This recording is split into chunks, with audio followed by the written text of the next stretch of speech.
예, 오늘 이렇게 인사도 하겠습니다. 당신은 나의 기준입니다. 이렇게 인사하겠습니다. 옆에 사람한테 인사하겠습니다. 당신이 나의 기준입니다.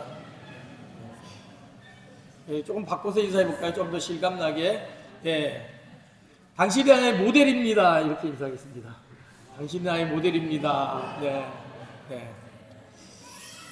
예, 그 소리를 아주 자신있게 들을 수만 있다면 얼마나 좋을까요? 예, 볼 때마다 목사님처럼 되고 싶어요. 집사님처럼 되고 싶어요. 집사님이 제 삶의 모델입니다. 그런 소리를 듣는 사람이라면 얼마나 행복해 볼까 그런 생각을 해봅니다. 오늘은 하나님의 음성을 들은 사람 23번째 시간으로 하나님의 기준에 대해 생각해 봅니다.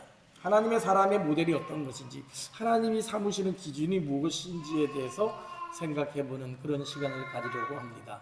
과연 어떤 사람이 그리스도인이라는 기준일까?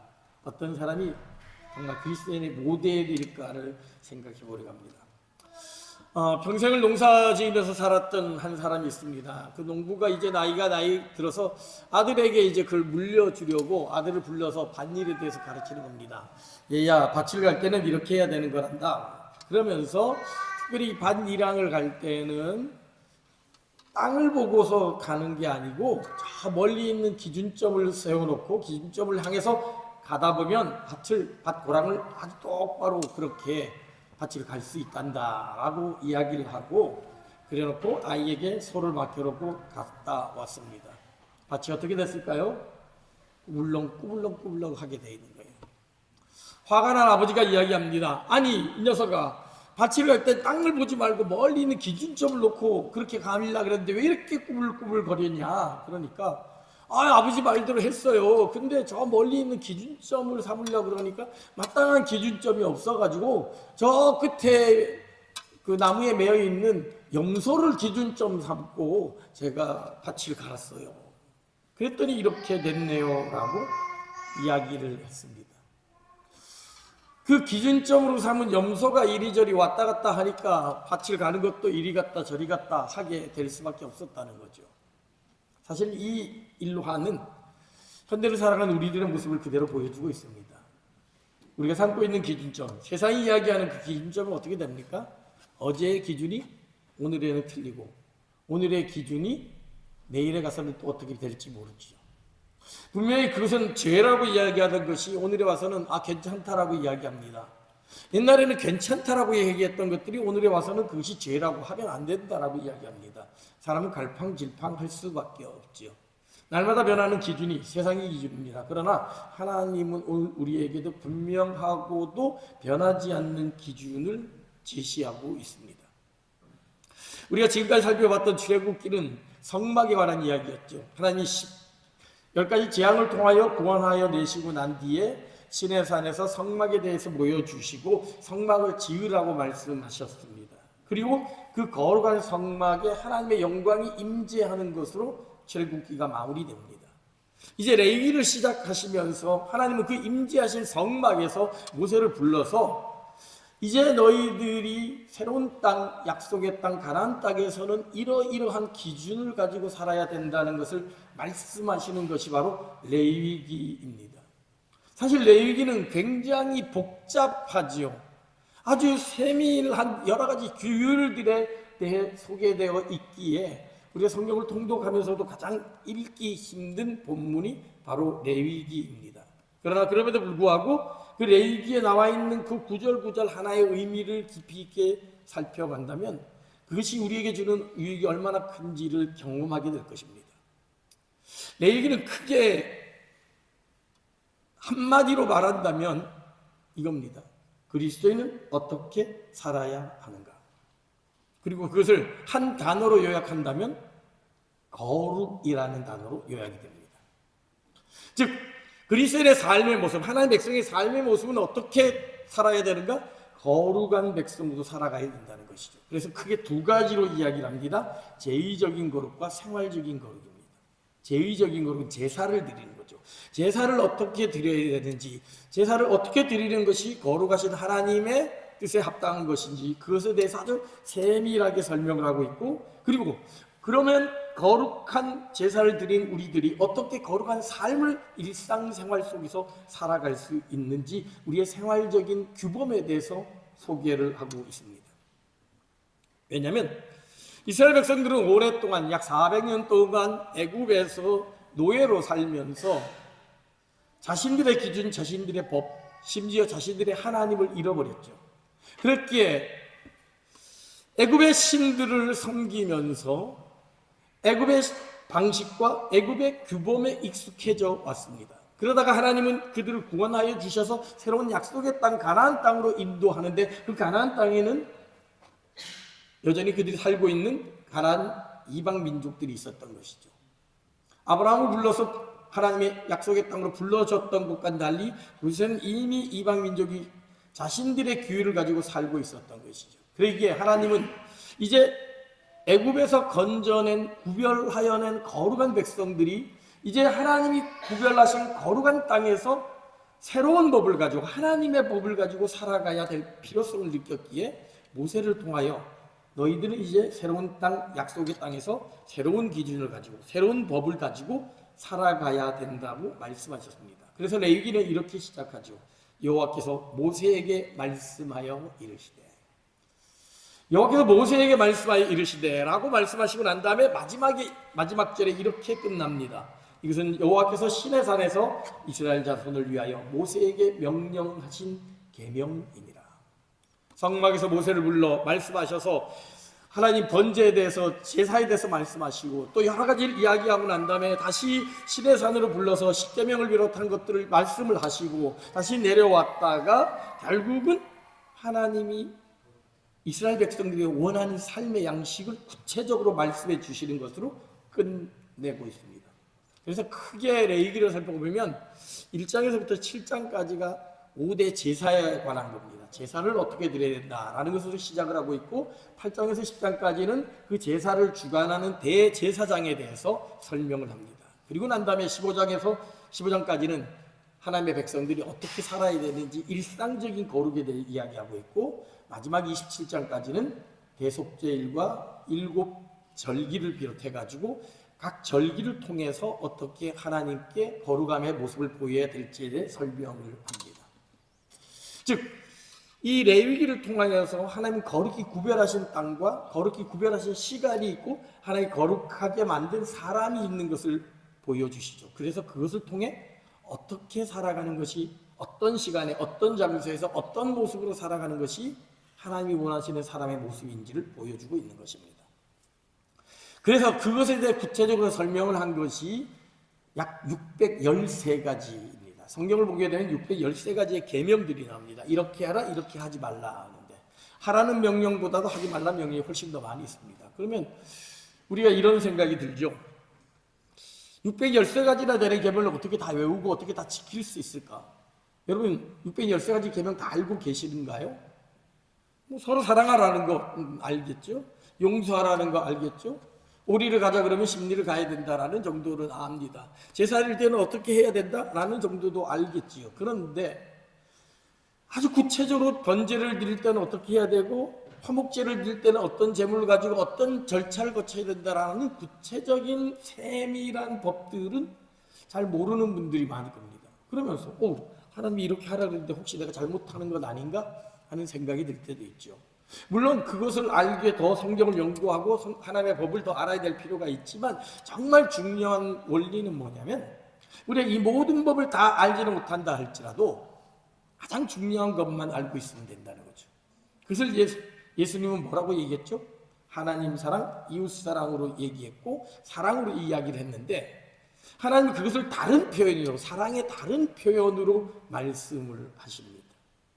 그것이 무엇이냐? 바로 오늘 본문의 주제인 거룩입니다.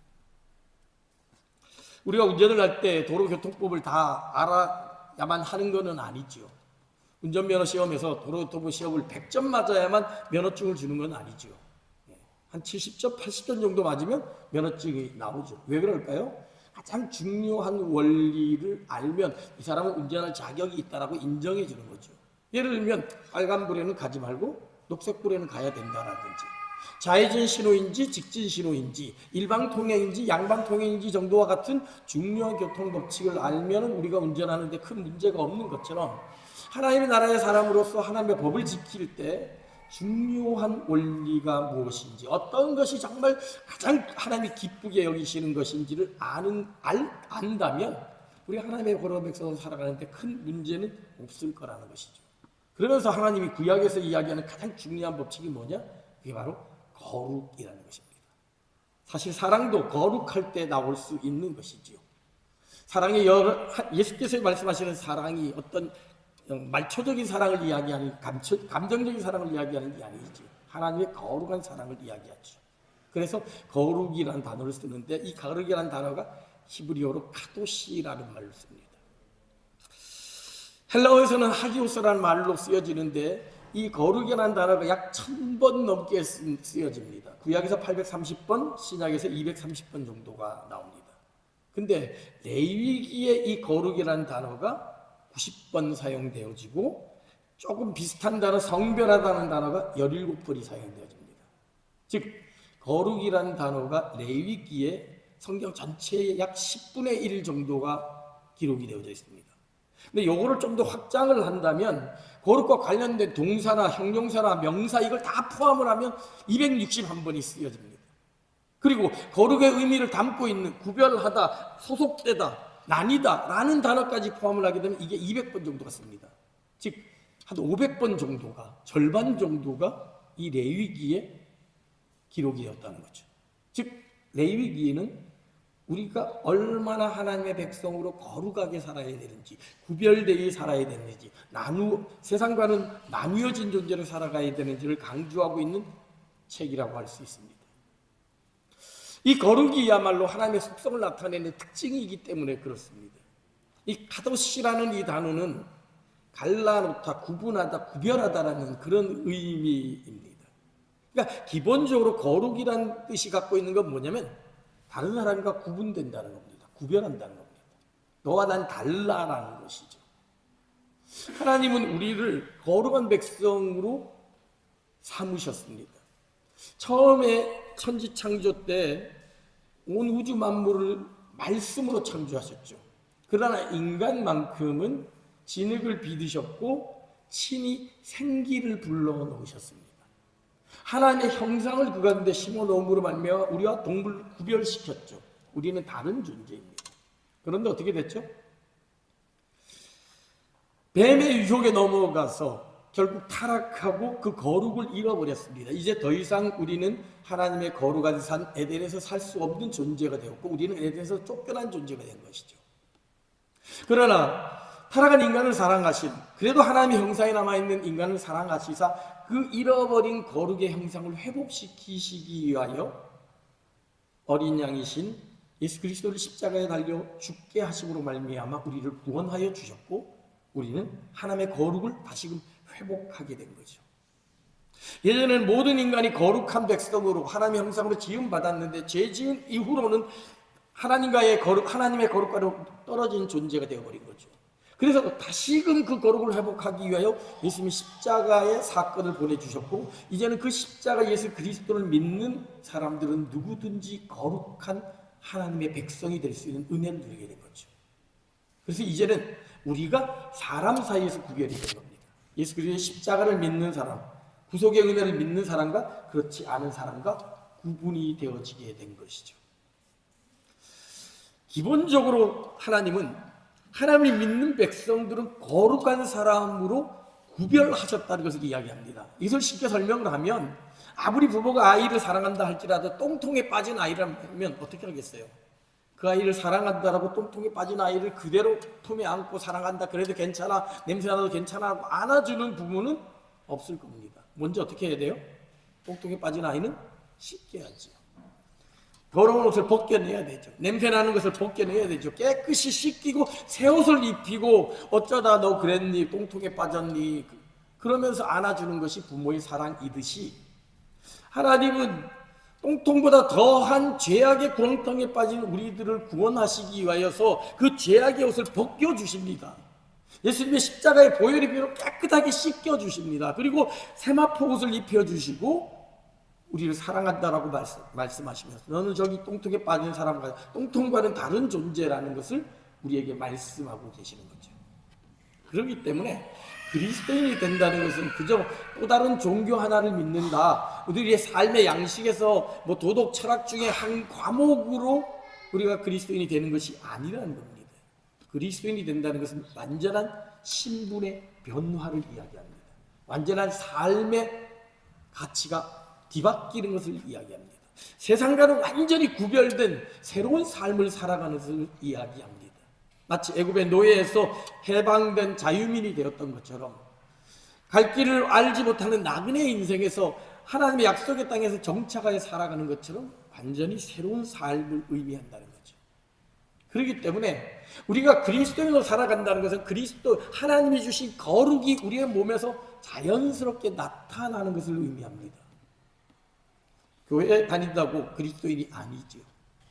그냥 잠깐 예배 드린다고 그리스도인이 되는 게 아닙니다. 내 안에 예수 그리스도의 보혈의 피가 있는지, 내가 그 더러운 죄악의 옷을 벗어버리고 새 사람을 입은 하나님의 그리스도의 보혈의 피로 덧입은 옷을 입고 있는지가 진짜 그리스도인인지 아닌지 판가름하는 기준이 있다는 거죠. 그래서 크리스토퍼 도스리라는 사람이 이런 이야기를 했습니다. 우리가 그리스도인이 세상을 변화시키고자 한다면 그저 그리스도인으로 존재하기만 하면 된다. 그리스도인으로 존재하면, 그리스도인으로 거룩을 나타내기만 한다면 자연스럽게 세상은 변화된다는 것이죠. 왜냐하면 그리스도인으로 존재한다는 그 자체가 삶의 초자연적인 비밀, 삶의 초자연적인 능력, 세상이 가질 수 없는 하나님의 능력이, 지혜가 그것을 통해 나타나기 때문이라는 거죠. 내가 직장 속에서, 가정 안에서 진짜 그리스도를 산다면 그 가정은 변화될 수밖에 없다는 겁니다. 여러분, 이게 얼마나 큰 도전인지 아십니까?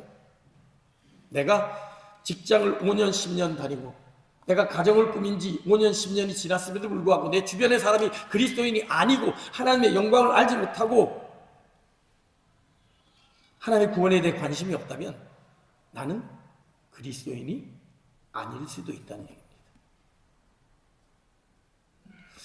이게 얼마나 우리에게 심각한 도전을 주는 거냐면, 정말 우리가 하나님의 거룩을 덧입은 사람이라면 이 거룩이 주변의 사람을 거룩으로 물들일 수밖에 없다는 거예요.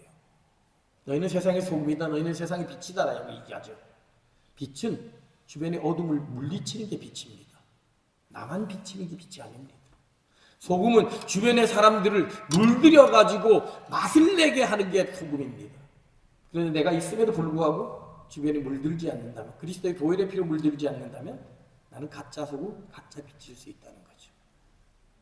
하나님이 왜 이렇게 레위기를 말씀하시면서 우리에게 거룩을 강조하시느냐? 거룩한 것 자체가 하나님의 능력이기 때문이라는 것이죠. 너희가 진정 거룩한 하나님의 백성이 되어진다면 주변에 많은 사람들이, 주변에 많은 나라들이 하나님의 거룩으로 자연스럽게 물들어 갈 것이라는 것입니다.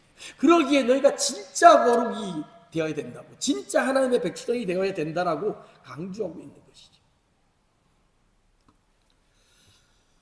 그러면서 하나님은 오늘 레위기를 통하여서 거룩하게 구분한 것들을 이야기합니다. 그 첫 번째가 시간을 거룩하게 하셨습니다. 어떻게 우리가 거룩한 사람으로 살아갈 수 있느냐? 하나의 모델로 보여주신 게 시간이에요. 특별히 하나님이 천지 창조를 하신 후에 일곱째 날을 복 주시면서 특별한 날로 선포하셨죠. 창세기 2장 3절입니다. 하나님이 일곱째 날을 복되게 하사 거룩하게 하셨으니 이는 하나님이 그 창조하심에 만드시던 모든 일을 마치시고 그날에 안식하셨습니다. 일곱 날이 있습니다. 월화수목금토일이 있죠. 다 똑같은데 근데 하나님의 마지막 날은 특별한 날로 만드신 거예요. 그것은 뭐냐? 이 날만큼은 모든 것으로부터 구별되어져서, 모든 것으로부터 분리해서, 세상으로부터 끊어져서 하나님만 생각하고 하나님만 예배하는 특별한 날로 만들라는 것이죠. 레위기에서도 그 말을 반복하고 있습니다. 23장입니다. 엿새 동안은 일할 것이요 일곱째 날은 쉴 안식일이니 성회의 날이라 너희는 아무 일도 하지 말라. 이는 너희가 거주하는 각처에서 지킬 여호와의 안식일이라. 십계명에서도 안식일을 기억하여 거룩히 지키라고 명령하셨죠. 하나님이 이렇게 시간을 거룩한 날로 만들어 놓으셨습니다. 이 외에도 유월절과 무교절과 초막절과 속죄일과 같은 날들, 또 안식년과 희년 같은 특별한 시간들을 정하면서 이 날을 다 모든 것으로부터 끊어지고 구별하여서 거룩하게 지키라고 말씀하십니다. 그 시간만큼은 하나님을 기억하는, 하나님을 예배하는 시간이 되라는 것이죠.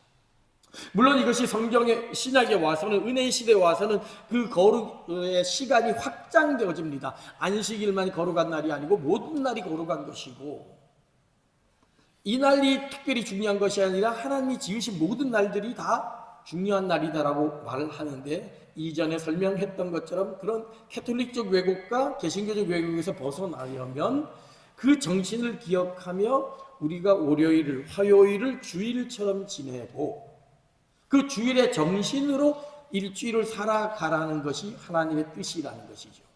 그런데 그렇게 살아갈 수 없기에 하나님이 특별히 일주일에 한 날을 특별히 거룩하게 구별하셨고, 그 날만은 하나님만을 생각하며 예배함을 통하여서 하나님 주시는 은혜를 누리고 그 은혜의 힘으로 일주일을 살아가라고 말씀하신 것이죠.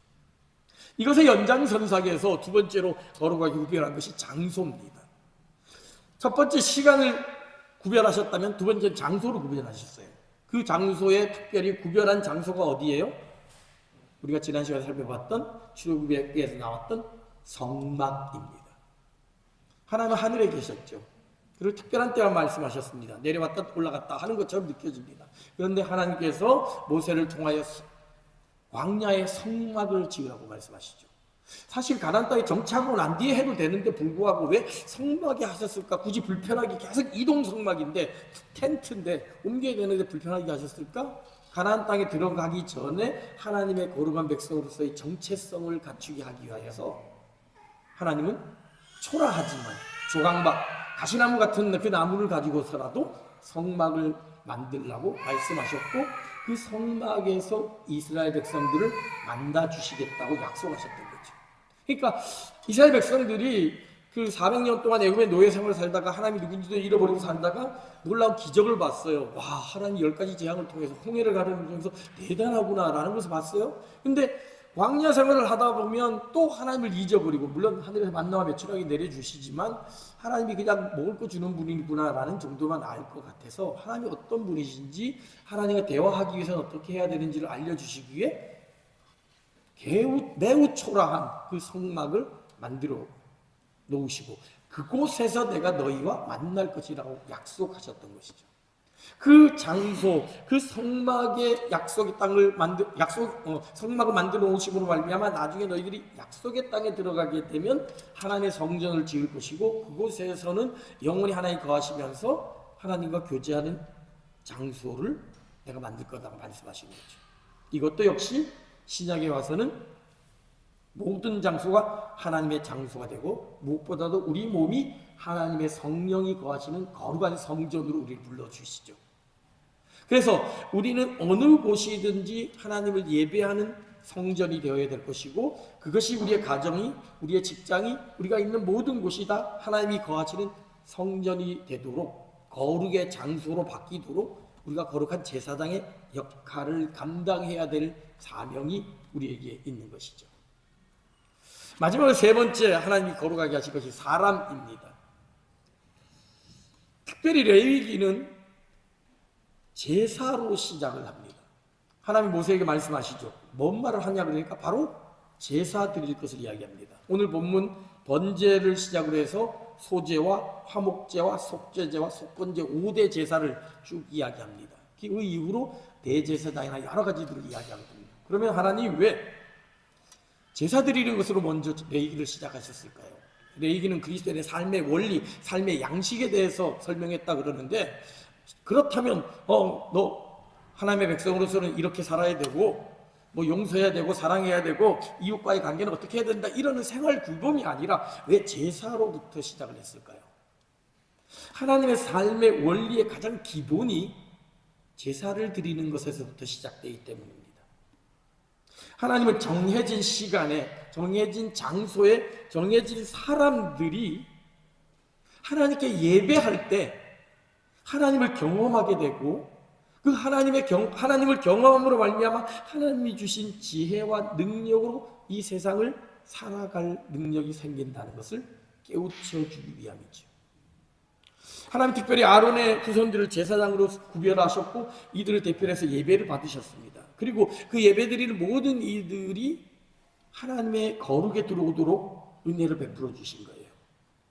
그래서 오늘 우리가 읽은 부분 20장 26절에는 이렇게 기록이 되어 있죠. 너희는 나에게 거룩할지어다. 이는 나 여호와가 거룩하고 내가 또 너희를 나의 소유로 삼으려고 너희를 만민 중에서 구별하였다. 하나님이 제사를 드리게 하면서 깨닫게 하시는 게 뭘까요? 우리는 죄인이요, 마땅히 죽어 지옥에 갈 수밖에 없는 존재라는 사실을 깨닫게 하는 것이죠. 그런데 하나님의 놀라운 은혜로 말미암아, 거저 주시는 은혜로 말미암아, 유월절 어린 양의 피로 말미암아 우리가 구원받은 존재요. 그러기에 우리는 이제 그 구원받은 백성으로서 거룩한 삶을 살아가야 될 필요가 있다는 것을 깨닫게 하기 위함이라는 거죠. 즉, 이 예배를 통하여 우리가 가장 먼저 깨달아야 되는 건 무엇이냐? 예배를 통해 목사님 말씀을 통해 은혜를 받고, 또 찬양대 성가대 찬양을 통해 가지고 내 마음 위로를 받고, 좀 성도들과의 교제를 통해 가지고 좀 기쁨도 회복하고, 물론 이것도 중요하지만 그것은 부차적인 것이고, 가장 중요한 것은 이 예배에서 하나님을 만나는 것이고, 하나님으로부터 내려주신 신령한 은혜를 경험하는 것이고, 그것을 통해 잃어버린 내 거룩의 능력을 회복해야 하는 것이 이 예배를 통해서 얻어지는 가장 중요한 목적이라는 사실을 우리는 기억해야 합니다. 그래서 하나님은 우리가 거룩한 사람이 될 수 있는 비결이 무엇이냐? 그것은 바로 예배를 통해 가능하다는 것을 말합니다. 오늘 본문의 1절과 2절이죠.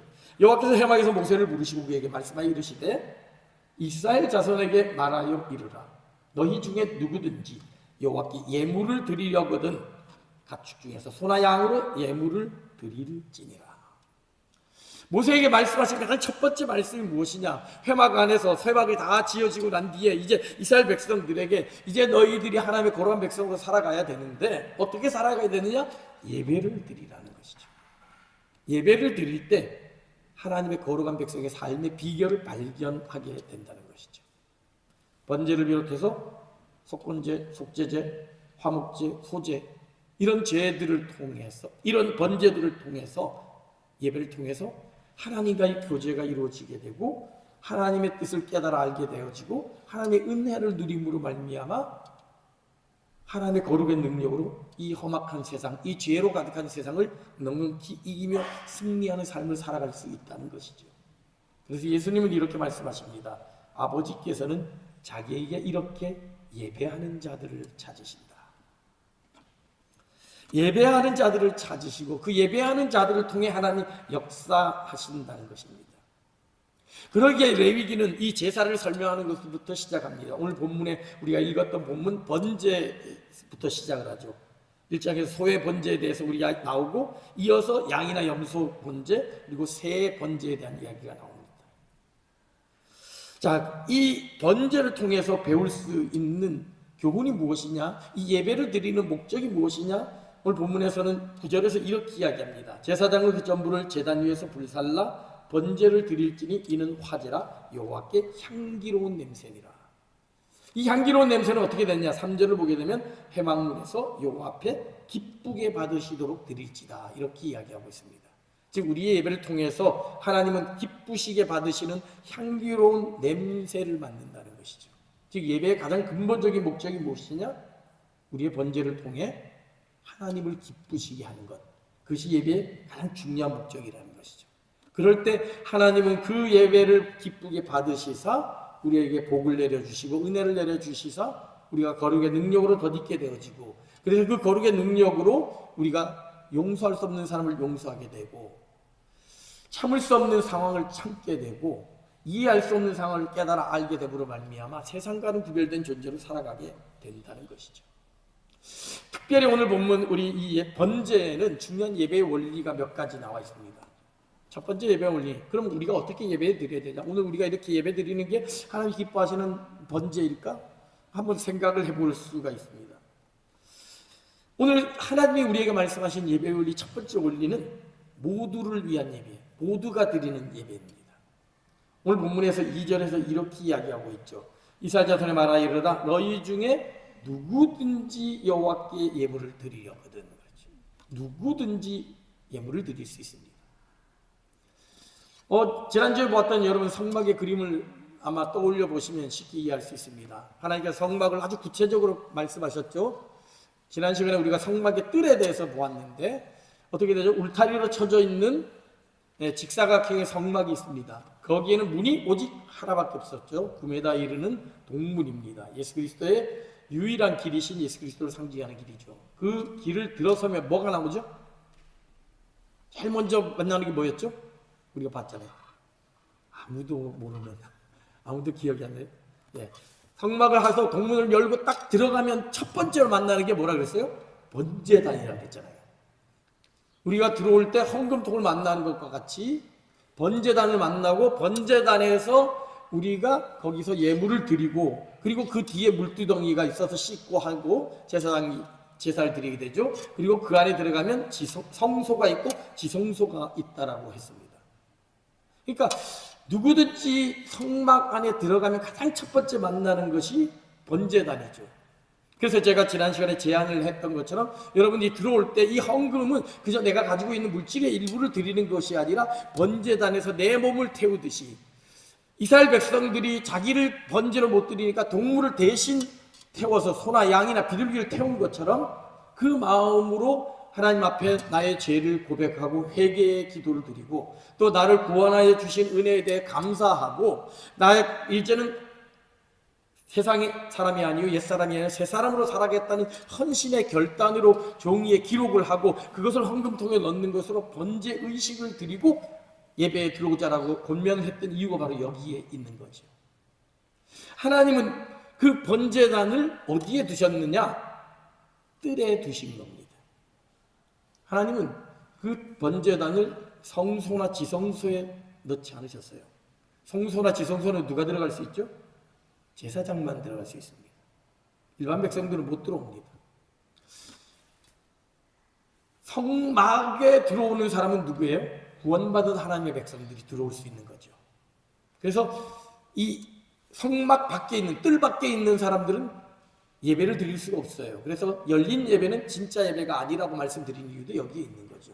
그냥 아무나 와서 앉아 있는다고 뭐 찬송가하고 설교하고 뭐 그런다고 기도한다고 예배가 아니라는 거죠. 이 진짜 예배, 하나님이 기뻐하시는 받으시는 진짜 예배는 구원받은 백성들이 거룩한 옷을 입고 자기의 몸을 번제물로 드림으로 말미암아 완전히 태워지는 가운데 드리는 것이 진짜 예배라는 거죠. 구원받지 않은 사람들은 그 예배를 구경하는 것에 불과하다는 거죠. 즉, 이 자신을 온전히 태워서 드리는 이 번제단을 하나님이 성소나 지성소 안에 두는 것이 아니라 마당뜰에 둔다는 것은 그 마당뜰은 구원받은 사람은 누구나 들어올 수 있는 거라는 거죠. 뭐 집사나 장로나 권사 중직자가 들어오는 것도 아니고 목사만 들어오는 것도 아니고 하나님 예수 그리스도를 나의 주 나의 하나님으로 고백하는 누구든지 들어올 수 있다는 것이죠. 그랬기 때문에 예물도 어떻게 합니까? 소만 드리는 게 아니고 양이나 염소도 드리겠고 가난한 사람들을 위해서 비둘기도 드리게 했던 거죠. 그 헌금이 100원이든 100크랑이든 1크랑이 등이 중요한 것이 아니라 하나님 앞에 자기의 정성을 이것이 나의 표현입니다. 나입니다라는 마음으로 드리는 것을 하나님은 받으신다는 것이죠. 이렇게 예배는 모두가 드릴 수 있습니다. 두 번째, 더 중요한 원리는 뭐냐? 하나님이 여러 가지 제사 가운데 번제를 가장 먼저 놓으신 이유는 예배는 우리의 모든 것을 드리는 것이라는 겁니다. 번제는 뭐죠? 완전히 태우는 것을 의미합니다. 내가 가지고 있는 일부를 드리는 게 아니에요. 나의 자신을 온전히 드리는 겁니다. 그래서 예수님은 과부의 2렙돈을 기뻐하셨던 거예요. 저가 구차한 중에 가난한 중에 생활비 전부를 드렸다라고 이야기하는 거죠. 마리아가 옥합을 깨뜨려서 향유를 예수님의 발에 부은 것은 그 향유가 비싸서이기도 하지만 그보다는 더 중요한 이유는 옥합을 깨뜨렸기 때문입니다. 더 이상 사용하지 못하는 거예요. 즉 우리가 예배를 드린다는 것은 나의 모든 것을 하나님 앞에 드린다라는 그런 고백으로 참여하는 겁니다. 오늘 말씀 듣는 중에 내 마음에 드는 거는 받아들이고 아닌 거는 걸러내고 오늘 예배 드리는 가운데 찬양 가운데서 대충 내가 좋아하는 것은 그래 괜찮네 하고 이건 형편없어 이렇게 비판하고 판단하는 것이 아니라 던 제물로 드린다는 건 뭐예요? 죽는 걸 이야기하죠. 너희 몸을 거룩한 산제물로 드리라는 건 뭐예요? 죽어있는 상태로 드린다는 겁니다. 내 살아있는 삶의 순간에서 제물이 되는 겁니다. 즉 내 생각과 판단과 경험과 지혜를 다 내려놓고 오직 하나님만이 말씀하십시오, 하나님 뜻이 이루어지기를 원합니다 라는 마음으로 드리는 것이 바로 번제라는 것이죠. 이렇게 예배는 모두가 다 드릴 수 있지만 동시에 나의 모든 것을 드리는 것이 되어야 됩니다. 더 중요한 게 있습니다. 본문의 4절입니다. 그는 번제 머리에 안수할지니. 5절 그는 여호와 앞에 속상아지를 잡을 것이요. 6절 그는 그 번제물의 가죽을 벗기고 각을 들 것이다. 지난 시간에도 잠깐 말씀드렸듯이 예배는 누가 드린다? 내가 드리는 겁니다. 그래서 제가 예배 시간에도 가능하면 성경 봉독하는 사람, 기도하는 사람, 축복하는 사람, 하는 사람이 예배의 단에 등장시키려고 하는 이유가 바로 여기에 있습니다. 예배는 구경하는 게 아닙니다. 참여하는 것입니다. 내가 직접 동물의 각을 뜬 겁니다. 동물들의 팔다리를 자르고 가죽을 벗기고 물을 씻어내고 기름을 걸러내는 그 작업을 내가 하는 겁니다. 그냥 멀리 염소 하나 던져주고 멀리 떨어져서 누가 와서 잡는 거 구경하는 게 그게 예배가 아닙니다. 제사장이 안수하고 자기가 직접 안수하고 그리고 그것을 위하여 각을 뜨고 팔다리 잘라내고 피가 철철 흐르는 걸 보면서 무슨 생각하는 거예요? 아, 나 대신, 죄 많은 나 대신 이 죄 없는 동물이 나를 위하여 죽는구나. 하나님 감사합니다. 이 동물을 통하여서, 이 죽음을 통하여 나의 죽음을 대신해 주시고 주님의 은혜 안에, 구속의 은혜 안에 들어가게 해주시고라고 그렇게 고백하며 예배를 드리는 거라는 거죠. 동물의 죽은 짐승의 모습을 보면서 자신을 온전히 하나님께 드리는 것, 그것이 바로 예배라는 것입니다. 이렇게 예배는 모두가 함께 드리는 것이고 모두를 드리는 것이요, 자기가 직접 드리는 그 예배를 통해 하나님은 기쁘시게 그 예배를 받으신다고 말씀하신 겁니다. 3절 그 예물이 소의 번제면 흠없는 수꽃으로 회막문에서 요 앞에 기쁘게 받으시도록 할 거다. 여러분, 예배는 낭만이 아닙니다. 어떤 콘서트나 공연이 아닙니다. 예배는 생명입니다. 생사가 오고 가는 게 예배라는 거예요. 그래서 구약시대는 예배 잘못 드리면 하나님이 바로 그 목숨을 거두어 가셨어요. 아론의 제사장 아들이었던 제사장조차도 다른 불로 분향하다가 나답과 아비후는 바로 거기서 하나님 징계로 죽어버리고 말죠. 그것이 우리가 은혜의 시대를 살아가면서 이렇게 평화롭게 은혜롭게 살아가서 우리가 이렇게 맘 편하게 드리기는 하지만 그 정신만큼은 우리가 잊어버리지 말아야 됩니다. 하나님, 예배 한번 잘 드림으로 말미암아 인생이 바뀌기도 하고요, 예배 한 번에서 하나님을 온전히 맡김으로 말미암아 기적의 역사가 일어나기도 합니다. 그것이 바로 예배가 갖고 있는 능력이요, 그 예배를 통해 하나님 우리를 거룩하게 하셔서 세상과는 완전히 구별된 존재로 만들어 주시는 것이 바로 하나님의 뜻이라는 것이죠. 오늘 우리는 이 레위기 말씀을 통하여 하나님의 기준이 무엇인지, 하나님이 원하시는 그리스도인의 삶의 모습이 무엇인지를 분명하게 깨닫게 됩니다. 그것은 바로 세상과는 완전히 구분된 사람이라는 것이죠. 근데 이 거룩을 지키기가 참 쉽지 않습니다. 그리스도인으로 존재하기만 하면 세상은 바뀌는데 여전히 안 바뀌는 세상을 보면서 왜 그럴까? 여전히 우리는 거룩을 유지하다가도 또 세상과 잠깐 타협하는 모습을 보이기 때문이라는 거죠. 왜냐하면 여전히 우리는 제약된 본성이 남아있기 때문입니다. 염려들 하시는 어떤 장로님의 경험입니다. 이분이 어느 날 일을 하다가 실수로 애써 바닷물에서 말려놨던 소금 가마니를 그만 바닷물에 빠뜨리고 말았습니다. 깜짝 놀라가지고 얼른 그 가마니를 건져냈죠. 애써서 몇 날 동안 해가지고 겨우 소금 만들었는데 쏟아지 얼마나 마음이 급한 마음이 건져냈는데 놀랍게도 이 소금 가마니가 바다에 들어간 지 몇 분도 되지 않았는데 다 녹아버린 겁니다. 장로님이 이거야 생각한 거예요. 원래 소금이 물에는 잘 녹지만 그러나 웬만해서는 안 녹거든요. 꽤 시간이 걸리거든요. 여러분이 김장김치를 할 때 보면 소금을 넣으면 그게 바로 녹지 않잖아요. 꽤 오랜 시간, 몇 시간들이 그렇게 걸리거든요. 근데 이 바다에 들어가니까 몇 분도 안 되고 다 녹아버린 겁니다.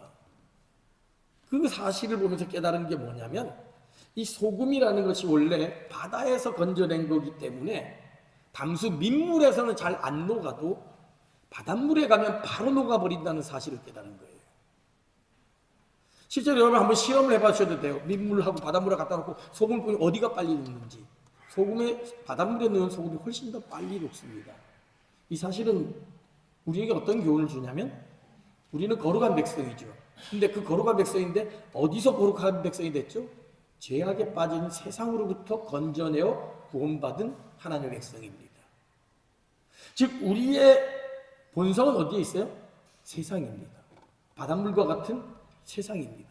그러기에 우리가 우리의 본성인 우리의 그 죄악된 고향인 세상으로 돌아가면 금방 세상에 물드는 것이 연약한 우리들의 모습이라는 것이죠. 그래서 성경이 계속해서 제사를 이렇게 아주 거듭하게 이야기하고 있고 반복해서 거룩에 대해서 말씀하시는 이유가 뭐냐면 우리는 잠깐만 방심하면 잠깐만 세상과 섞이기 시작하면 금방 예전의 모습을 드러내는 것이 우리의 연약한 모습입니다. 저도 목회를 하면서 벌써 30년이 넘어가는 이 시간 목회를 하면서도 굉장히 거룩한 척하고 살고 있지만 조금만 세상적인 사람들과 어울려서 살다 보면 금방 본성이 드러납니다. 제가 좋아하는 축구를 하다가 심지어 목회자들하고 축구를 할 때도 보게 되면 어떤 목사들은 옛날 성질을 못 버려가지고 쌍시옷이 들어가는 소리가 막 나오고 성질이 부리고 화를 내는 모습을 심심치 않게 보게 됩니다. 그만큼 우리는 연약한 존재라는 것이죠. 그러기에 늘 근신하고 깨어 있어야 합니다. 수시로 기도해야 되는 이유가 바로 여기에 있는 것이죠. 내가 거룩한 존재라는 것, 나는 하나님의 거룩한 백성이라는 이 정체성을 잃어버리지 않고 살아가도록 노력해야 되는 그런 사명이, 책임이 우리에게 있다는 것입니다. 말씀을 마무리합니다. 세상을 살아가는 존재 방법, 두 가지 방법이 있습니다. 하나는 도피, 하나는 동화입니다. 세상이 너무 악하고 섞이면 금방 다시 본성으로 돌아가기에 아예 세상을 등지는 사람이죠. 세상과 상관없는 삶을 사는 겁니다. 교회 안에서만 살아가는 것이죠. 옛날 같으면 수도원에서 사는 사람입니다. 터키에 가면 기둥성자라고 하는 그 기둥이 있는데 약 한 10m 정도, 15m 되는 높이의 기둥입니다. 그 기둥성자라는 분이 거기 올라가서 평생을 살았다 그럽니다. 하나님의 은혜를 깨닫고 내가 거룩한 삶을 살아야 된다. 얘는 세상과 등지해야겠다 싶어가지고 거기에서 수십 년을 살다가 돌아가셨다 그럽니다. 그분의 제자들이 그 밑에서 맨날 음식이나 이런 걸 필요한 것도 오르락내리락 했다는 거예요. 크지도 않아요. 크기가 한 1m 뭐 조금 넘을 정도, 누우면 다리가 나올 정도의 그런 공간에서 수십 년을 살았다는 거예요. 물론 그분의 거룩을 한 열정들을 인정해야 되지만 하나님은 모든 사람이 그렇게 살기를 원하지는 않으십니다. 우리는 세상에서 살아야 되는 존재입니다. 그러다 보니까 세상에 살다 보니까 아예 세상과 섞여서 하는 사람들이 있습니다. 이 사람이 그리스도인인지 아닌지 알지도 못하는 그런 삶을 살아가는 사람이 있습니다. 세상과 동화되어 버린 거죠. 섞여버린 거죠. 그것 역시 하나님 원하신 바가 아니라는 것이죠. 그래서 그리스도에 대한 아주 유명한 정의가 있습니다. We are in the world but not of the world. We are in the world. 우리는 세상 속에서 살아가는 사람입니다. 예수님도 말씀하셨죠. 너희는 세상의 빛이요 세상의 소금이다. 세상에서 우리는 빛을 발해야 되고 소금으로서 사람 영향력을 끼쳐야 되는 것이에요. 그러나 but not of the world. 세상에 속해서는 안 됩니다. 세상의 가치관, 세상의 정신, 세상의 목표, 그것을 따라가서는 안 된다는 것이죠. 왜? 우리는 거룩한 백성으로, 구별한 백성으로 잘라내서 새로운 백성으로 만들었기 때문에 우리는 비록 세상에 있다 할지라도 세상과 섞이지 않는 그런 구별된 존재로 오히려 선한 영향력을 끼치는 사람이 되어야 된다는 것이죠.